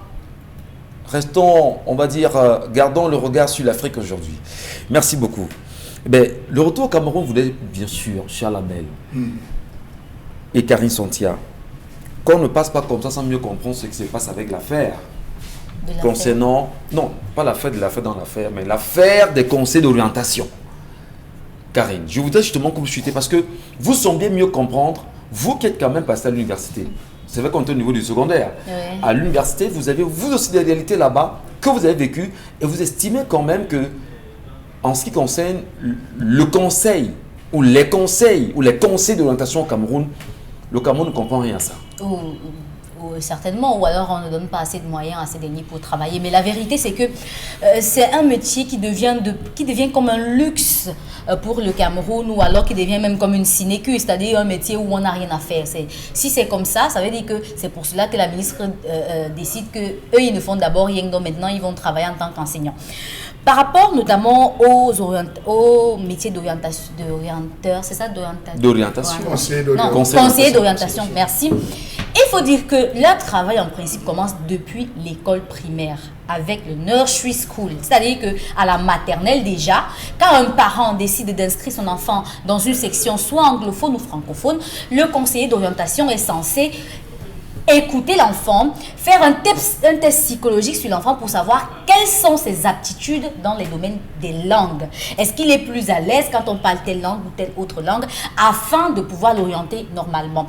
Et ainsi de suite, jusqu'à ce qu'il choisisse s'il va faire la technique ou bien la générale quand il aura son CEP ou bien son concours d'entrée en 6e. Ça veut dire que c'est un travail qui est un processus, un suivi. Ça veut dire qu'à un niveau, un laisse pour que l'autre prend. Un laisse pour que l'autre prend. C'est comme ça pour que ça marche. Sauf que chez nous, on a tenté de nous faire croire que, en fait, c'est à partir du lycée qu'on doit entendre parler de ces conseillers d'orientation. D'abord que c'est 1 sur 4000 élèves, c'est vraiment insignifiant. Dans un lycée, par exemple, comme le lycée de Panda, qui a près de 4000 élèves, si vous avez un seul conseiller d'orientation, ça veut dire que vous n'avez pas de conseiller d'orientation parce que comment il peut à peine rencontrer un élève par an. Un élève par an. Comment il fait pour faire tout ce travail-là? Sans compter qu'il y a des élèves qui sont parfois très récalcitrants, qui demandent un suivi particulier. Il y a des élèves qui ont besoin de beaucoup plus d'accompagnement parce qu'ils ont du mal à trouver leur voie. Des élèves qui parfois sont bons dans certaines matières et pas dans d'autres, mais qui aimeraient faire autre chose. Comment on fait pour les orienter? Il y en a tellement. Et il y en a, s'il vous plaît, qui sont parfois affectés dans les délégations ministérielles, vous ne comprenez pas. Un enseignant normal qui a un PLEG normal, mais qui travaille à la délégation régionale des transports. C'est incroyable. Un PLEG normal qui travaille à la délégation régionale du tourisme, vous n'arrivez pas à comprendre comment il a fait pour se retrouver là, alors qu'il y a eu un problème d'enseignants au Cameroun. Ils ne sont pas si nombreux. Ceux qu'on forme ne sont pas parfois affectés. Ils sont très nombreux déversés dans d'autres administrations. Aujourd'hui, on prend quelqu'un qui a eu une responsabilité qui est très importante. Vous ne pouvez pas enseigner un enfant qui ne sait pas ce qu'il veut être. Merci beaucoup, Karine. C'est pas évident. Allez, Charles Amem Bachou, on va en sortir véritablement, mais se demander qu'est-ce que le Camerounais, qu'est-ce que les parents camerounais qui nous regardent ce matin, qu'est-ce que le peuple dans son ensemble peut faire pour amener Pauline Aloba-Yonga justement à se dessaisir d'un tel objectif qui n'aide nullement en rien nos enfants, les familles et même la nation aujourd'hui. Recourir au fouet. On va la fouetter. Recourir au fouet. Comme on doit la fouetter. Traditionnelle. On la couche et on fouette. Vous savez, dans l'Afrique traditionnelle, lorsque vous commettez une erreur et qu'on trouvait que vous jouissiez de la tolérance du roi, on vous attrapait et le peuple vous fouettait. Chacun donnait un coup. Donc imaginez, si vous, malchance, si c'était les gros bras qui étaient là à cette époque. Vous savez, il y a comme un projet, une sorte de projet, un projet d'assassinat collectif. Monsieur Michel Gachou, de l'éducation. Monsieur Michel Gachou, savez-vous que dans les écoles normales supérieures, on a dissocié les filières de formation des conseillers d'orientation de celles des enseignants pour des perspectives professionnelles différentes. Ça, il faut déjà le savoir, que les conseillers d'orientation se dissocient. Ils n'ont pas une formation commune avec ceux qui font histoire, géographie, mathématiques et j'en passe. Donc, vous ne pouvez pas partir d'une formation assez spécifique et spéciale pour vous retrouver demain à venir. On vous enseigne comment tenir votre salle de classe, comment vous imposer, comment enseigner. On vous donne tout ça. Mais le conseiller d'orientation qui arrive, lui, il a des cours différents. Monsieur Michel Gachou, vous allez arriver dans une salle de classe. Non, excusez-moi, je laisse les classes, je vais un peu à l'église. Vous allez voir des gens qui entrent dans une église. Ils disent que chaque fois que le prêtre il parle, je ne comprends pas. On peut prêcher tout ce qu'on prête. Je ne comprends rien. Mais tel autre prêtre, quand il parle, ça me touche. Vous sentez l'église vide. C'est un peu ça. Imaginez-vous donc qu'on prend, c'est vrai que je n'ai rien contre eux, j'ai juste pris un exemple, qu'on prenne un conseiller d'orientation qui ne sait que organiser, orienter, on vient de le mettre dans une salle de classe. La tenue des gens en salle de classe sera un problème. Savoir gérer avec les élèves et tout, il n'a pas appris. Nous sommes à une ère. Et je pense que le Premier ministre nous regarde, peut-être le SGPN nous regarde, c'est très important. Nous subissons au Cameroun le décrochage scolaire. Nous avons la drogue qui circule dans l'établissement scolaire. Nous avons la violence en milieu scolaire portée sur les élèves, entre eux, avec des assassinats, et sur les enseignants. Je dis à l'heure où on parle, bien sûr, nous subissons. Au Cameroun. Nous avons le phénomène des sextés, la prostitution où des élèves font des images où ils font l'amour et tout, qui occupent les réseaux sociaux. C'est en ce moment qu'on devra se demander, M. Belmondo Djouaka, M. Michel Gatchou, où sont les conseillers d'orientation? C'est là le problème, M. Michel Gatchou. Au moment où on doit réfléchir sur le problème des conseillers, on dit non, allez en classe. Regardez, voilà le projet d'assassinat collectif. Au moment où les conseillers devaient s'asseoir dans chaque établissement et de dire, bien, il faut qu'on réfléchisse. Est-ce que l'approche que nous avons, l'approche en termes d'orientation que nous avons est bonne? Non, madame le proviseur du lycée, non, madame, monsieur le proviseur, il faudrait qu'au sein de notre établissement, nous ayons un club karaté, nous ayons un club. Tous les enfants qui ont tendance à faire le désordre, on les oriente d'abord même de manière gratuite. L'APE s'occupe à payer. Voyons d'abord cette approche. Il faudrait que les enfants, on trouve que dans le suivi de cet enfant, sur le plan du dessin, des arts, il s'en sort, qu'on ait un club art graphique. C'est ça le rôle du conseiller d'orientation. Voilà, juste, je vais ajouter quelque chose pour sortir. Il a pris l'exemple des églises tout à l'heure pour montrer à quel point chacun a son rôle à jouer là-dedans. L'enseignant a son rôle, le conseiller d'orientation a son rôle. C'est un orchestre. C'est un orchestre. Je reviens un peu dans... Quand vous allez dans le football, par exemple, lui, il a pris l'exemple de l'église, je vais prendre le foot. Vous allez voir une équipe de football qui joue avec un entraîneur comme Charles Bachou, qui ne gagne jamais. On change de coach. Le nouveau coach arrive avec les mêmes gars qui ne gagnaient jamais. Ils atomisent tout le monde. Le cas de Chelsea aujourd'hui. Très bien. Dans une équipe de foot, vous avez le coach, vous avez le préparateur physique, vous avez le préparateur psychologique. Donc, vous ne pouvez pas dire à l'entraîneur qui, son rôle, c'est d'étudier les schémas tactiques de jeu, d'aller préparer psychologiquement les joueurs, d'aller préparer physiquement les joueurs. Ça ne se fait pas, c'est la même chose. Donc, il faut tout ça pour que l'équipe gagne. Donc, un enfant qu'on n'oriente pas, il se perd. Vous avez des enfants qui subissent des viols dans l'école. Ils sont brimés. C'est le conseil d'orientation. Voilà. Mais comment se fait-il que tu parles de 18 à 6? Monsieur le conseiller d'orientation doit recevoir cet enfant. Ça ne va pas à la maison. Oui, ça ne va pas parce que papa gronde trop, maman. Ça ne va pas parce que papa bagarre trop avec maman. Ah bon? Oui, ça impacte sur le cursus scolaire. On convoque les parents. Voilà. C'est ça le rôle du conseiller d'orientation. Alors, votre enfant, un enfant qui quitte de 18, il se retrouve, on le trouve dans les trucs de drogue et qu'on sort, on va au niveau du commissariat dire laissez cet enfant, il a un traumatisme, on convoque les parents. Est-ce que vous savez que votre enfant fume? Non. N'arrivez pas à la maison, vous brimez. On vous donne les procédures. Votre enfant ne parvient pas à étudier parce que votre enfant n'a pas un planning. Venez rencontrer le conseiller d'orientation. Comment tu étudies à la maison? Quelles sont tes heures de télévision? Quel est ceci? C'est la psychologie, c'est la sociologie, c'est l'environnement. Voilà le métier, monsieur Michel Gatchou. Voilà mon dégât. Et tout, vous savez, tout cela arrive parce que c'est des personnes incompétentes, des personnes nulles. Je dis bien nul et je multiplie par 0, qu'on met à la tête de certains établissements scolaires. Vous allez vous rendre compte que ce soit dans le privé, dans le privé, dans le privé, vous allez vous rendre compte que la majeure partie, c'est 24, ou 25%, c'est plus des commerçants qui se retrouvent à lancer les établissements scolaires. Très peu. Le reste, on a 15,6% qui ont eu un BPC à l'école, qui sont les fondateurs et tout ce que vous pouvez imaginer. Non, mais il faut à un moment donné qu'on régule et qu'on ramène des choses à l'orthodoxie. Donc c'est grave au niveau des établissements scolaires. Vivement que madame le ministre revienne sur sa décision. Qu'elle revienne sur sa décision et que dans les établissements d'école normale supérieure, on jumelle donc pour les permettre d'avoir, pour les prochaines QV, qu'on jumelle. La pédagogie. La pédagogie. Quand vous avez des enseignants dont le rappel fait 65 mois pour tomber, un rappel, 65 mois, vous pensez qu'il vit de quoi? Merci. On a paupérisé les conseillers d'orientation. Merci beaucoup, cher Lamine Bachou. Merci infiniment ce matin, mesdames, messieurs. Et on en profite bien sûr pour faire un clin d'œil spécial à ces conseillers d'orientation qui nous regardent ce matin à travers le Cameroun.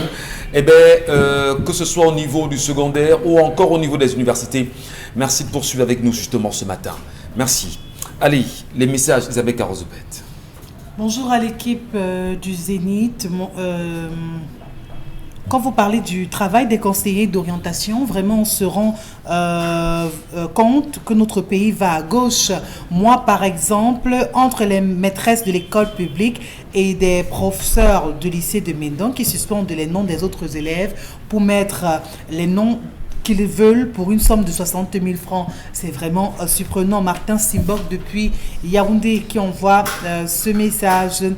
Bonjour le panel. Face aux décisions de nos dirigeants, on ne peut que s'en offusquer. Vous n'avez qu'à apprécier celle du MINUSEC pour s'en convaincre. En effet, le mal est plus profond que ce que l'on peut imaginer. Et d'ailleurs, je partage avec vous l'idée selon laquelle notre système éducatif croit sous le choc d'une théorie de complot visant l'abrutissement des apprenants.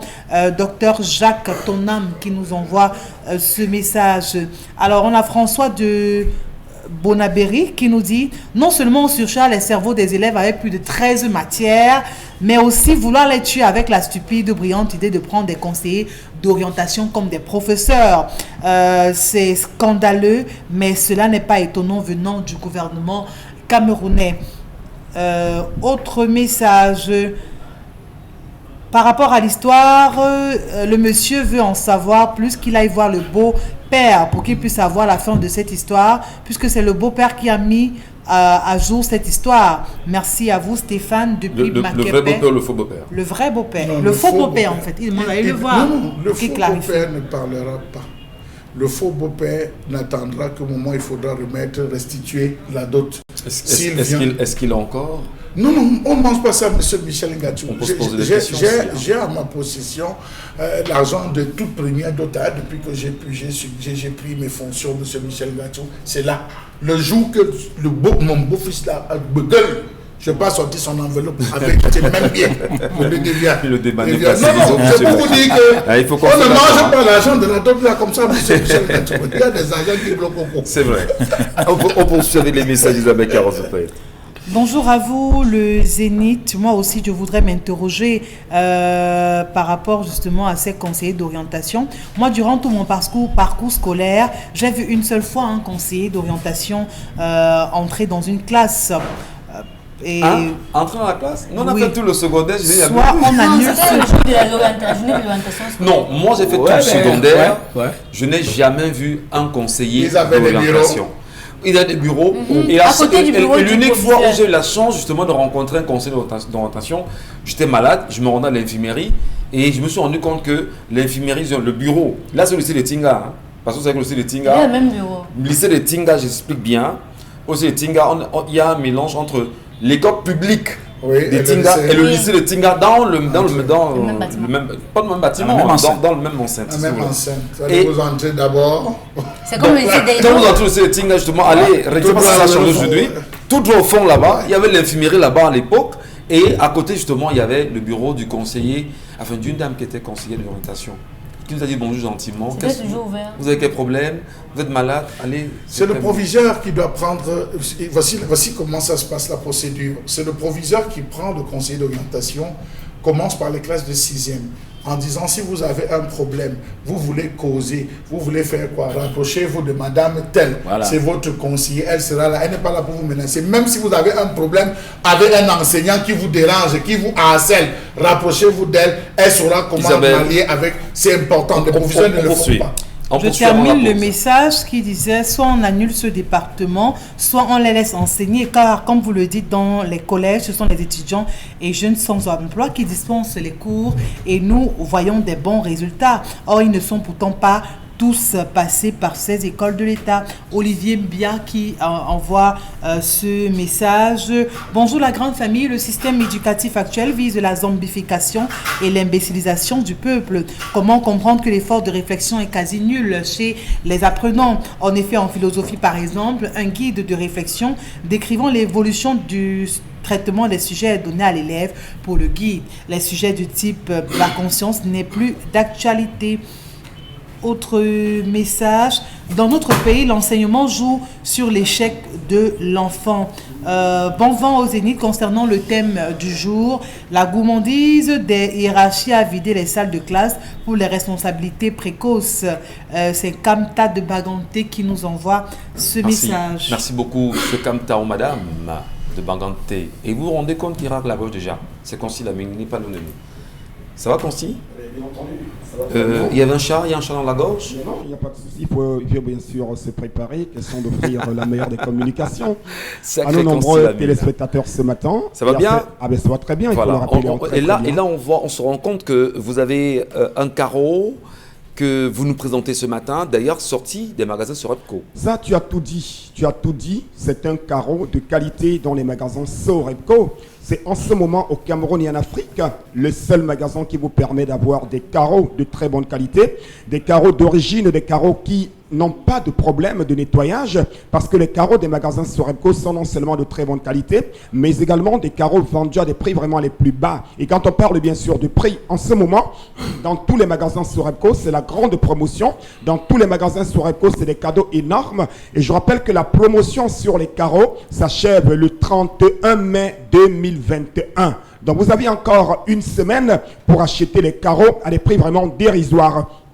Vous êtes en plein chantier, vous êtes revendeur, vous êtes bien sûr un détaillant, vous avez besoin d'embellir votre maison. Alors rendez-vous dans les magasins Sorepco et offrez-vous le meilleur des carreaux, parce que la promotion s'achève le 31 mai 2021. Chers téléspectateurs, Mototenye Sengalemba, Wapulate Karo Yabouam, Wapulate Karo Idodi, Wapulate Karo Nyola Restaurant Nyongo, Wapulate Karo Nyola Bolongi Bongo, Wapulate Karo Nyola Hotel Nyongo, Wapulate Karo Nyola Snack, parce que j'attire l'attention de tous ceux-là qui ont les bars, de tous ceux-là qui ont les snacks, qui ont les restaurants. Il faut caroler vos restaurants. Parce que quand un restaurant est carrelé, non seulement c'est facile à nettoyer, mais également ça permet de contenir dans de bonnes conditions votre clientèle. Alors ce matin, il est question bien sûr de parler promotion. Nous allons commencer par 25 mètres carrés de carreaux achetés. Vous recevez un sac de ciment colle.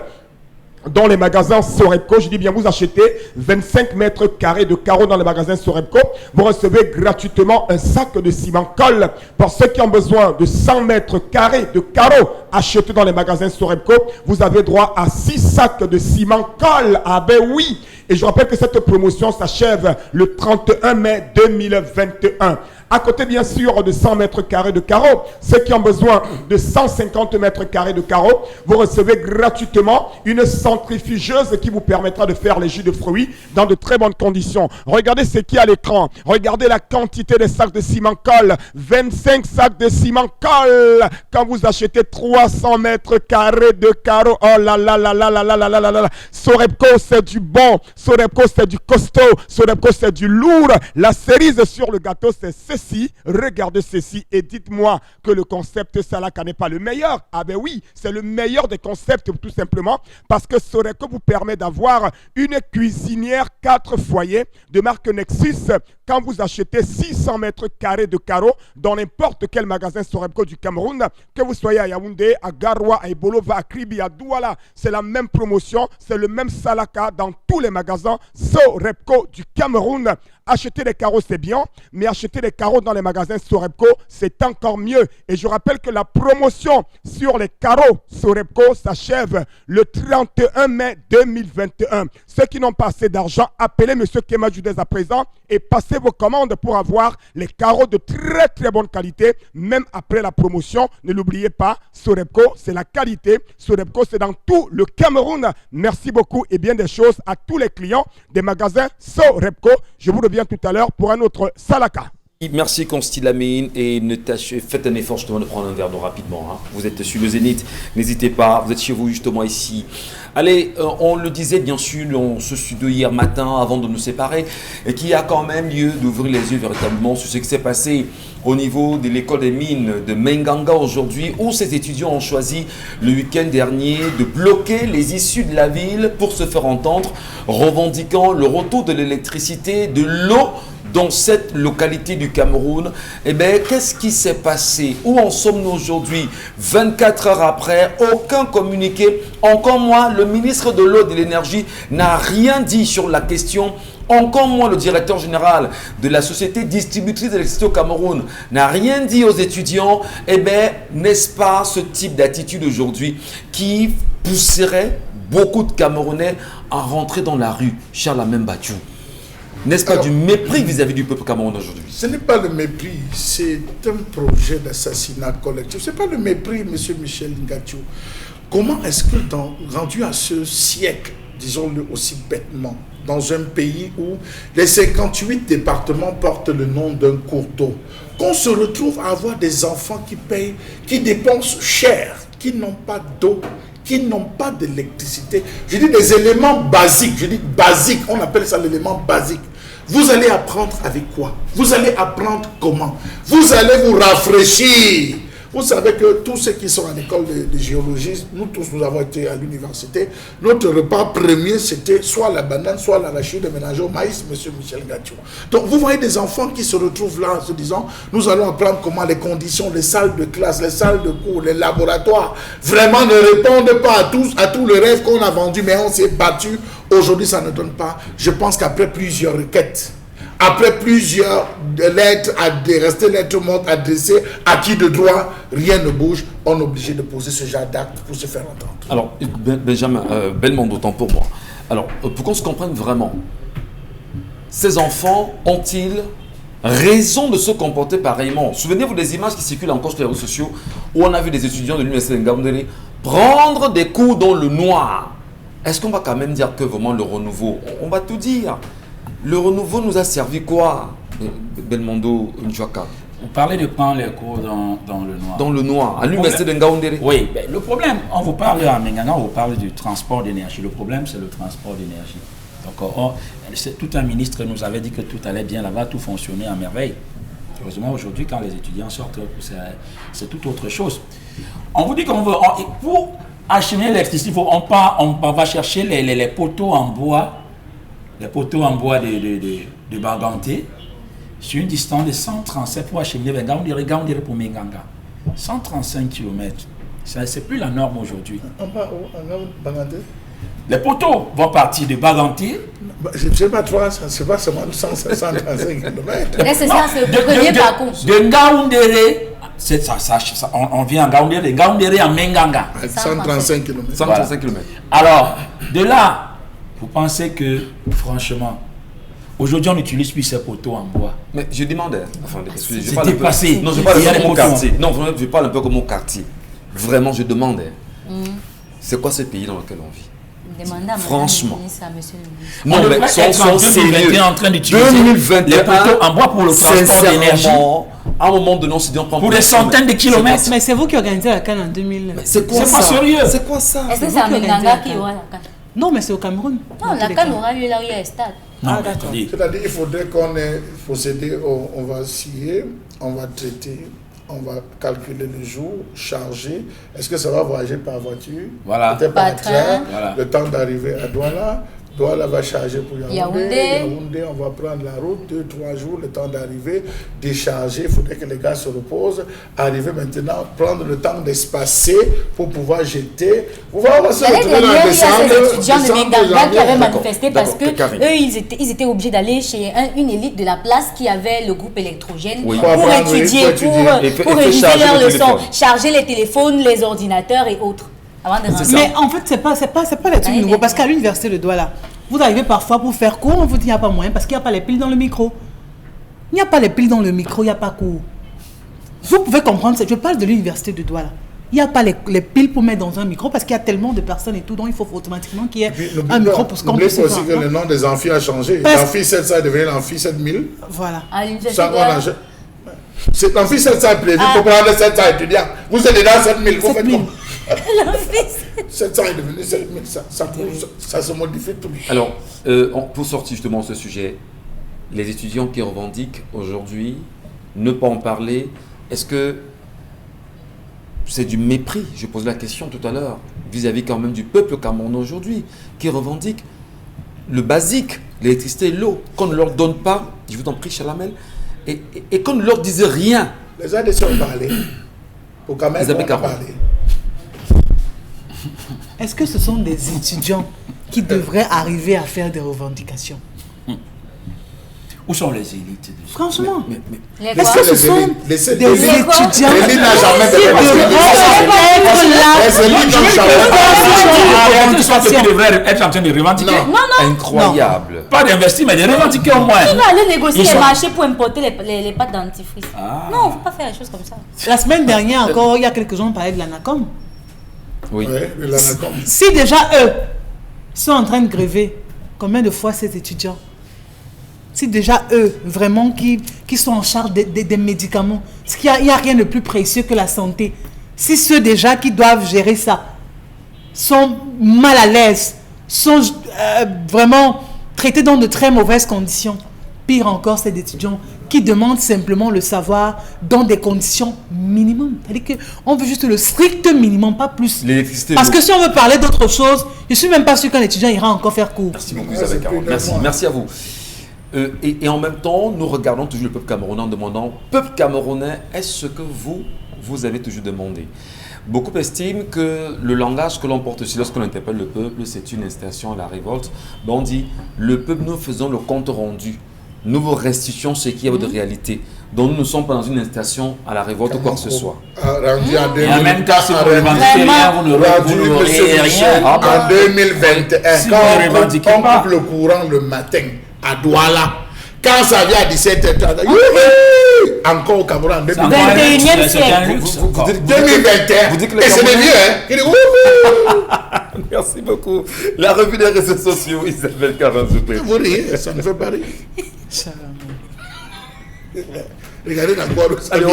on poursuit, je vous en prie. La revue des réseaux sociaux. Revue des réseaux sociaux, je vous entraîne du côté de l'Ouest ce matin avec cette histoire rocambolesque qui défraie bien évidemment la chronique. Cet élève, justement, Anderson Chomo, élève en classe, bien sûr, de 3e allemand, qui malheureusement ne pourra pas, on va le dire ainsi, composer cet examen, ce brevet d'études de premier cycle. Et pour cause, ce dernier est décédé. Voilà, ça dépouille en images. Allez donc savoir les raisons pour lesquelles ce dernier n'est plus en vie. Eh bien, il serait soupçonné d'avoir dérobé 7000 francs CFA chez un commerçant dans une boutique. Pour 7500. 7500.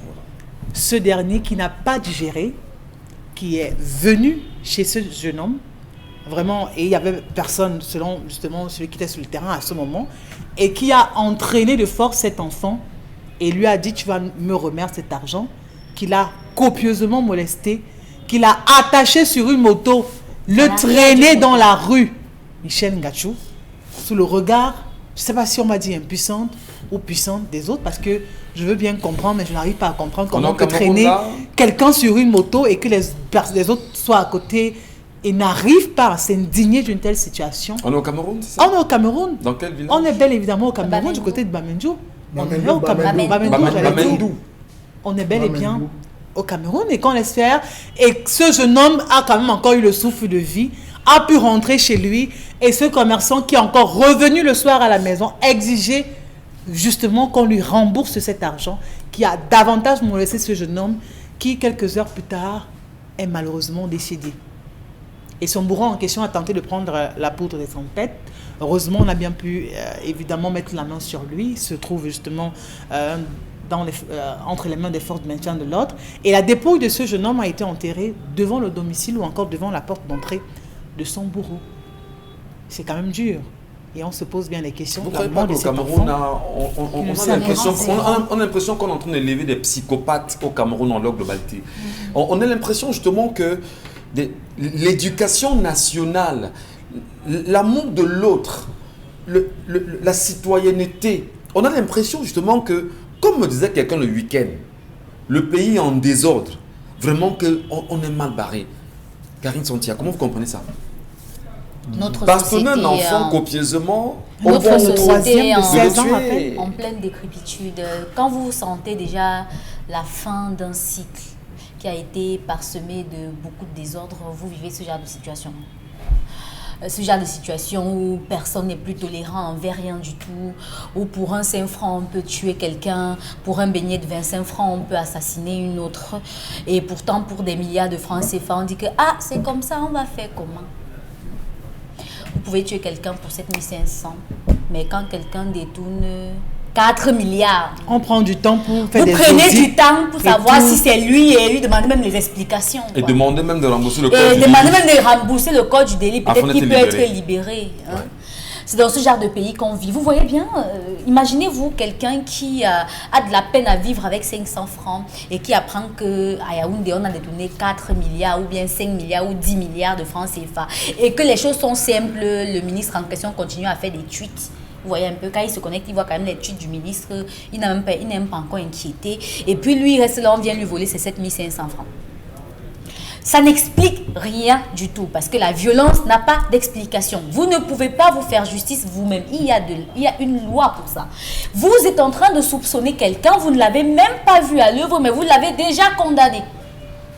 Vous l'avez déjà condamné au point de donner sa sentence. Ça veut dire que finalement, soit ce commerçant voulait quelqu'un à tuer en ce moment, ça veut dire que c'est un psychopathe qui s'est déchaîné sur une personne qui était au meilleur endroit. Même si l'enfant avait volé 100 000, même si l'enfant avait volé 200 000, vous l'avez tapé en journée, vous l'avez traîné par une moto, vous êtes revenu le récupérer dans leur maison le soir et vous l'avez encore tapé. Après, il est décédé. Maintenant, vos 7500, ils sont revenus ou ils sont multipliés? Là, il vient surtout de la question. Mais quand même, M. Ndjouak Bemondo, qu'est-ce qu'on a fait aux Camerounais? C'est-à-dire quand on tape quelqu'un devant vous, un enfant, les gens vous regardez. Certainement, il y en a qui ont pris le téléphone portable pour filmer. Qu'est-ce qu'on a fait au peuple camerounais pour qu'il soit là où il est aujourd'hui? Comment vous expliquez ça? Moi, je vais être dur. Hein. Moi, j'avais si j'avais un peu de pouvoir à ce niveau, moi, j'aurais interpellé tous les environs. On les coffre. Oui. Parce qu'on ne peut pas, un individu, fût-il Hercule, ne peut pas venir molester un enfant, traîner derrière une moto. Après, il revient. Non-assistance en personne en danger. Le soir, il recommence. Et tout le quartier, tout le village, on le regarde faire. Il est plus fort que tout le monde alors. C'est maintenant quand l'enfant décède, maintenant on a eu la force de l'attraper. Donc vous avez eu la force maintenant quand l'enfant décède de l'attraper quand il a voulu s'enfuir. Ouais, vous ne faites pas fort, hein, vous faites pas mal en demandant justement d'interpeller tous ceux qui ont vu. Il faut interpeller tous ceux qui étaient présents. Non assistance à personne en danger, justement. Ouais, effectivement. On ne peut pas venir molester un enfant, même si cet enfant avait effectivement volé les 7500 francs. Il est encore présumé innocent quand même. Même s'il était déclaré, même s'il était coupable, même si après enquête c'était lui qui avait pris les 7500 francs, est-ce qu'il mérite ce sort-là? Non, soyons sérieux. Je suis sûr que les mêmes villageois qui étaient là, qui observaient quand on bastonnait ce jeune homme, ils savaient être un détourneur de milliards de la République, de l'argent de Covid qui passait par là, ils allaient applaudir, président. Donne-nous un peu moins. Ouais, mais comme c'est un petit voleur, on a laissé quand le mollet. Petit présumé voleur, parce que c'est pas sérieux quand même. C'est la preuve justement que dans nos prisons aujourd'hui, Charles Abembachou, on a plein de Camerounais qui y sont et qui sont des innocents. Au regard de la situation, comment peut-on quand même laisser un individu poser un tel acte, traîner un enfant, le tuer, au vieux chez tout le monde, sans que ceci ne meuve personne? Bamendou dort-elle aujourd'hui? Dort-il ce petit village? Monsieur Michel Ngatiou, c'est normal que ça arrive pour la simple raison que l'enfant d'Isabelle Carole a commis une erreur. J'ai voulu le corriger. Elle m'a dit, laisse mon enfant. Ne touche plus mon enfant. Va avec ta sorcellerie très loin de moi. Depuis que l'enfant a cessé d'être l'enfant du village, l'enfant de la communauté, les affaires de l'autre ne me concernent plus. Mais jusque-là. Oui, jusque-là. Souffrez jusque-là. Jusque-là, l'enfant de l'autre, tu as cogné la tête de mon enfant, pourquoi? Tu voulais tuer mon enfant, bandit, voyou. D'ailleurs, mon pasteur m'avait dit au village, c'est là. L'enfant de l'autre, on le gère. Je gère mes enfants. Même les enfants de son frère, de sa soeur, on les accepte difficilement désormais à la maison. Vous vous rendez compte que vous donnez un bonbon à l'enfant? Pour un peu que l'enfant paye, fait une diarrhée, là, des soucis, on vous porte plainte, on vous garde pour découvrir des heures après que l'enfant avait des vers intestinaux. On a tué la confiance. Le Camerounais n'a plus confiance. Vos histoires que vous appelez intégration nationale, vivre ensemble, harmonie. Monsieur Michel Ngatiou, c'est mort. Pour 12 500 francs, vous avez quelqu'un qui est en prison à Yaoundé en Conakry. Ouais. Pour 50 000 francs, vous avez quelqu'un qui est ici à Nebel. On a voulu rembourser, même en plein, tout le monde a dit jamais, on l'envoie. On va parler du cas de Komatekel. Revenons sur les cas. Vous parlez tout à l'heure du président Amadou Ahidjo, où sont les valeurs? Développe-toi encore les véritables valeurs. Qu'est-ce qu'on enseigne à l'éducation? L'éducation à la citoyenneté, on enseigne encore quoi dans nos écoles? Est-ce qu'on enseigne que Isabelle Carole, avant d'être ma collègue, c'est ma soeur? Est-ce qu'on enseigne encore cette notion? On dit voici ma soeur. Non, c'est mon cousin germain. Non, c'est mon cousin éloigné. C'est l'enfant d'eux. Vous voyez, nous-mêmes, nous sommes rentrés dans cette philosophie. Nous avons créé. Aujourd'hui, dans la famille, c'est celui qui a l'argent qui frappe le poing sur la table. Lorsque le père, le grand-père, la grand-mère, tous sont assis, c'est l'enfant de 17 ans, parce qu'il est pauvre, petit commerçant en Bopi, qui frappe le poing sur la table. Et vous validez? C'est ça. Allez, on va justement le dire que ceux qui ont validé la théorie de diviser pour mieux régner ne sont rien d'autre aujourd'hui que ce qu'on qualifie réellement de vrais esclaves. Les esclaves, comme ça a été le temps de ces colons, de ceux-là qui sont venus prendre les Africains et les vendre comme des bêtes de somme aussi, et qui ont servi justement de bêtes de somme dans cette implantation. C'est incroyable. Qu'est-ce qui peut expliquer quand on arrive à ce niveau de décrépitude d'une société? C'est ça que moi je rejoins quand même. On doit interpeller toutes les personnes qui ont vécu la scène. C'est atroce, c'est inimaginable. Comment ça peut se faire? Il y a le fils d'un honorable. Il y a à peine 4 semaines, 2 mois par là, du côté de Tchang. Il s'est subitement transformé en chien. Il a attrapé son voisin, s'est mis à le croquer et manger sa chair. J'ai dit à Tchang. Il faut le dire. Et les gens étaient là. Monsieur Michel Gatou, il n'a même pas été inquiété. Il n'a pas été inquiété. On a dit démence et tout. On va l'envoyer en psychologie. Merci beaucoup, Isabelle. Non, mais c'est terrible parce que c'est tellement récurrent. Parfois, même dans une ville comme Douala ou un peu partout, vous êtes là, on vous agresse. Il y a des gens à côté qui sont muets. Ouais. Les gens vous agressent, Michel Gatou, en pleine journée. Vous vous retournez comme ça. Tous les gens vous regardent, savent qu'on est en train de vous agresser. Mais reste muet. Allez au marché Nous des Dos, allez à Mokolo au niveau du bateau. Les gars sortent de la briqueterie, viennent vous agresser au marché. Il est en plein marché. Passe dans le marché, retourne dans la briqueterie, au vu et au su de tout le monde. En plein marché. Et on les connaît. Mais c'est incroyable. Vous laissez les agressions, vous avez les accidents. Vous avez les accidents. Il y a un accident là, il y a quelqu'un qui est en train d'agoniser là. Vous voyez, les gens sont simplement là avec... Non, on fouille d'abord la voiture. Ouais. Est-ce qu'il n'a pas d'argent? On fouille les poches. On fait semblant de chercher ses pièces. C'est l'argent qu'on prend. Et puis il y a d'autres qui filment. D'autres sont en train de filmer. Il est en train de mourir sur place. Autre sujet. Il y a même un qui est décédé comme ça, je pense bien. Il y a un monsieur dont la photo tourne sur la toile. Oui. Il s'était écroulé. Oui, il faisait sport. Oui, il faisait sport. Il s'est écroulé, il agonisait. Il demandait de l'aide. Et là, on est en train de filmer. Et de le fouiller même. Salut! Moi, c'est Charles Ormen. D'accord. Je me trouve à tel endroit. C'est pas risible. Non, écoutez, il faut dénoncer. Il faut dénoncer ça. Il faut dénoncer parce que justement, sa femme qui l'appelle incessamment pour le cas dont il évoque, qui n'arrive pas à joindre son mari, et qui par accident arrive sur la toile et voit. Elle a fait un choc, Michel. Elle a eu un choc. Comment quelqu'un peut être en train de mourir? Vous dérobez son téléphone. Et sa famille va le joindre comment? Peut-être qu'on aurait pu sauver ce monsieur qui laisse une femme avec 5 enfants. Ce sont eux les assassins. Quand même. Ils porteront le fardeau de sa vie. C'est-à-dire, comme on dit chez les chrétiens, tout le mal, tout le bien, ils porteront ça sur eux. C'est une malédiction dès cet instant. Ça fait très peur quand même. Mais je vous assure. Ça fait très Ce pays, vraiment, Michel. Et là, j'aime souvent demander, est-ce que les chefs traditionnels aujourd'hui, permettez ça là.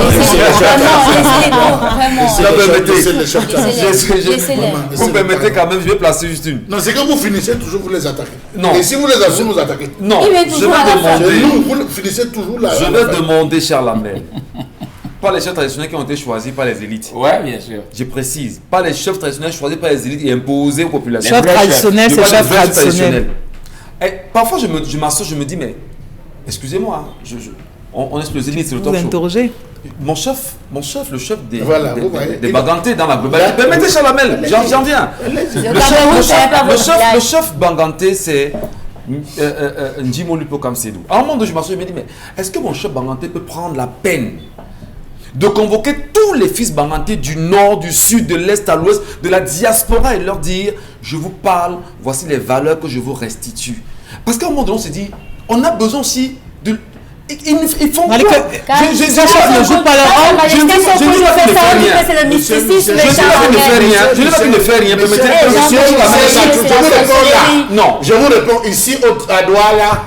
ici à Douala, il y a 7 communautés, je ne cite pas le nom des communautés, 7 communautés partant du Roukam jusque dans l'Undé, où les gars se sont gâtés dans les réunions des communautés ici. Ça n'a pas donné, le chef a mis la bouche, on a porté plainte au chef ici, chef supérieur.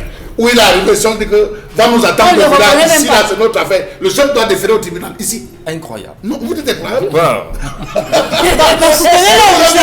Soutenez-la, jusqu'au bout. Où le chef vient, il dit que c'est ma communauté, tant qu'il y a mon nom, il scelle. Oui. Devant lui, on casse que tu n'es rien, ici, on nous attend. Oui, Charles, je comprends. Donc, mais si un chef supérieur prend quand même la peine de dire, mes enfants, je vous donne des valeurs chaque mois. Comme ce Konju. Ça m'a dit ce Konju le fait aujourd'hui.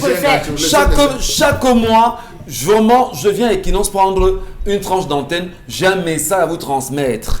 Ou je ne le fais même pas à Equinox, je vais sur les réseaux sociaux simplement transmettre. Est-ce qu'on ne pourrait pas le boire? Qu'est-ce qu'il n'a pas fait? On a dit qu'il parlait trop. Ça va rester faut que je apprenne. On lui a dit qu'il parlait.